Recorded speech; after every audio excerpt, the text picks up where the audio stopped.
ಮಧ್ಯಪ್ರಾಚ್ಯದಲ್ಲಿ ಮತ್ತಷ್ಟು ಉಲ್ಬಣಗೊಂಡ ಯುದ್ಧ. ಭಾರತದ ಕಂಟೈನರ್ ಹಡಗು ವಶಪಡಿಸಿಕೊಂಡ ಇರಾನ್. ಮಧ್ಯಪ್ರಾಚ್ಯದಲ್ಲಿ ಮತ್ತಷ್ಟು ಉಲ್ಬಣಗೊಂಡ ಯುದ್ಧ. ಭಾರತದ ಕಂಟೈನರ್ ಹಡಗನ್ನ ಇರಾನ್ ವಶಪಡಿಸಿಕೊಂಡಿದೆ. ಹಾರ್ಮುಜ್ನಲ್ಲೇ ಸೀಜ್, ಇನ್ನೆರಡು ಹಡಗುಗಳ ಮೇಲೆ ದಾಳಿ. ಲೈಬೀರಿಯಾ ಧ್ವಜ ಇರುವ ಎಪಾಮಿನೋಂಡಸ್ ಹಡಗು ಗುಜರಾತ್ನ ಮುಂದ್ರಾ ಬಂದರಿಗೆ ಬರಬೇಕಾಗಿದ್ದಂತ ಹಡಗು ಯುಎಇಯ ಜಬೆಲ್ ಅಲಿ ಬಂದರಿನಿಂದ ಹೊರಟಿದ್ದಂತ ಹಡಗು ನಿನ್ನೆ ಮಧ್ಯಾಹ್ನ 3 ಗಂಟೆಗೆ ಮುಂದ್ರಾ ಬಂದರಿಗೆ ಬರಬೇಕಾಗಿತ್ತು. ಸಂಚಾರ ವ್ಯವಸ್ಥೆ ತಿರುಚಿ ಕಂಟೈನರ್ ಹಡಗು ತೆರಳ್ತಾ ಇತ್ತು. ಅನುಮತಿ ಇಲ್ಲದೆ ಸಂಚಾರ ಮಾಡ್ತಾ ಇತ್ತು ಅಂತ ಇರಾನ್ ಹೇಳ್ತಾ ಇದೆ.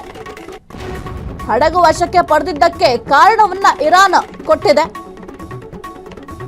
ಏನೇ ಕಾರಣ ಕೊಡಬಹುದು ಇರಾನ್, ಆದ್ರೆ ಮಿತ್ರ ರಾಷ್ಟ್ರ ಅಂತ ಹೇಳಿ ಈ ರೀತಿಯಾಗಿ ಮಾಡೋದು ಎಷ್ಟು ಸರಿ? ಭಾರತಕ್ಕೆ ಮಾತ್ರ ಯಾವುದೇ ರೀತಿಯ ಸುಂಕವನ್ನ ವಿಧಿಸೋದಿಲ್ಲ, ಭಾರತಕ್ಕೆ ನಾವು ಮುಕ್ತವಾಗಿ ಹಡಗು ಸಂಚಾರ ಮಾಡ್ಲಿಕ್ಕೆ ಅವಕಾಶವನ್ನ ಮಾಡಿಕೊಡ್ತೀವಿ ಅಂತ ಇರಾನ್ ಅವರು ಹೇಳಿದ್ರು. ಹಾಗಾದ್ರೆ ಇದೇನಾ ಇರಾನ್ ಅವರು ಅನುಸರಿಸ್ತಾ ಇರುವಂತಹ ನೀತಿ ಅಥವಾ ನಿಯಮ? ಒಂದು ಸಾಲಿ ಒಂದು ಹೇಳಿಕೆಯನ್ನು ಕೊಡೋದು, ಅದಾದ ನಂತರ ಬೇರೆ ಸ್ಟೇಟ್ಮೆಂಟ್ ಕೊಡೋದು ಎಷ್ಟು ಸರಿ? ಹಾರ್ಮುಜ್ ಜಲಸಂಧಿಯಲ್ಲಿ ಸಿಲುಕವೆ ಭಾರತದ 14 ಹಡಗುಗಳು. ಅಮೆರಿಕ ಇರಾನ್ ಯುದ್ಧದಿಂದಾಗಿ ಹಡಗುಗಳು ಲಾಕ್. ಹಡಗುಗಳನ್ನ ಕರೆತರಲು ಭಾರತದಿಂದ ನಿರಂತರ ಪ್ರಯತ್ನ ಮಾಡಲಾಗ್ತಾ ಇದೆ. ಹಾರ್ಮುಜ್ ಓಪನ್ಗೆ 30 ದೇಶಗಳಿಂದ ಭಾರೀ ಕಸರತ್ತು. ಹಾರ್ಮುಜ್ ಓಪನ್ ಮಾಡಿಸೋಕೆ ನಿನ್ನೆಯಿಂದ ಸಭೆ ಕೂಡ ಶುರುವಾಗಿದೆ. ಹಡಗುಗಳನ್ನ ಕರೆತರಲು ಭಾರತದಿಂದ ನಿರಂತರ ಪ್ರಯತ್ನ ಮಾಡಲಾಗ್ತಾ ಇದೆ.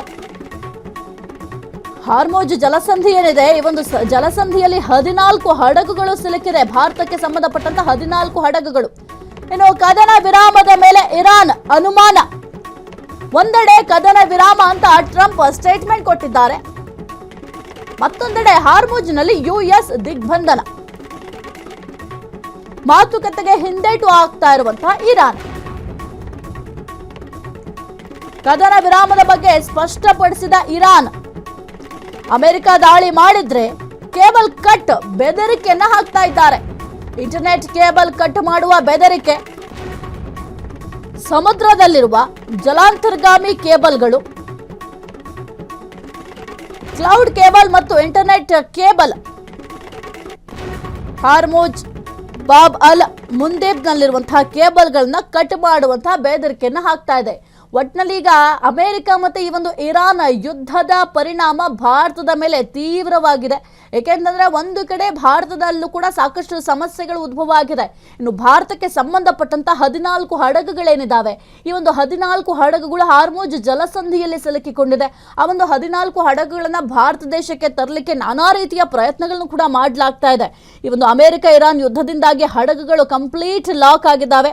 ಇನ್ನು ಹಾರ್ಮುಜ್ ಓಪನ್ಗೆ 30 ದೇಶಗಳು ಕೂಡ ಭಾರಿ ಕಸರತ್ತನ್ನ ಮಾಡ್ತಾ ಇದೆ. ಯಾಕೆಂತಂದ್ರೆ ಕೇವಲ ಭಾರತ ದೇಶಕ್ಕೆ ಮಾತ್ರ ಇದರ ಪರಿಣಾಮ ತಟ್ಟಿಲ್ಲ, ಜೊತೆಗೆ ಬೇರೆ ಬೇರೆ ದೇಶಗಳಿಗೂ ಕೂಡ ಇದರಿಂದ ಭಾರಿ ತೊಂದರೆ ಆಗ್ತಾ ಇದೆ. ಜೊತೆಗೆ ಸಾಕಷ್ಟು ನಷ್ಟಗಳು ಕೂಡ ಆಗ್ತಾ ಇದೆ. ಅದೆಲ್ಲವನ್ನು ಕೂಡ ಸರಿದೂಗಿಸಬೇಕು ಅಂತಂದ್ರೆ ಈ ಒಂದು ಹಾರ್ಮುಜ್ ಜಲಸಂಧಿ ಓಪನ್ ಮಾಡಲೇಬೇಕಾಗಿದೆ.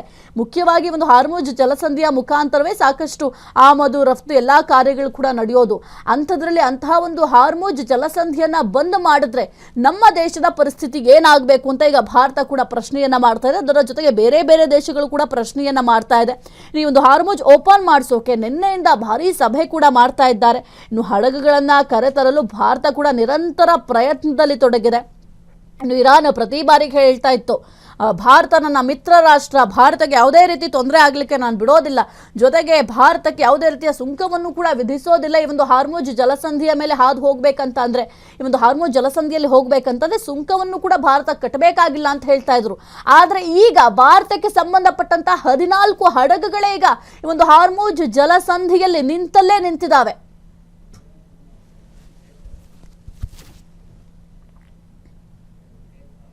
ಕ್ಷಣ ಕ್ಷಣದ ಸುದ್ದಿಗಳಿಗಾಗಿ ಫ್ರೀಡಂ ಟಿವಿ ಸಬ್ಸ್ಕ್ರೈಬ್ ಮಾಡಿ, ಲೈಕ್ ಮಾಡಿ ಹಾಗೂ ಫಾಲೋ ಮಾಡಿ. ಹೊಸ ಸುದ್ದಿಗಳ ನೋಟಿಫಿಕೇಶನ್ಗಾಗಿ ಬೆಲ್ ಐಕಾನ್ ಮೇಲೆ ಕ್ಲಿಕ್ ಮಾಡಿ.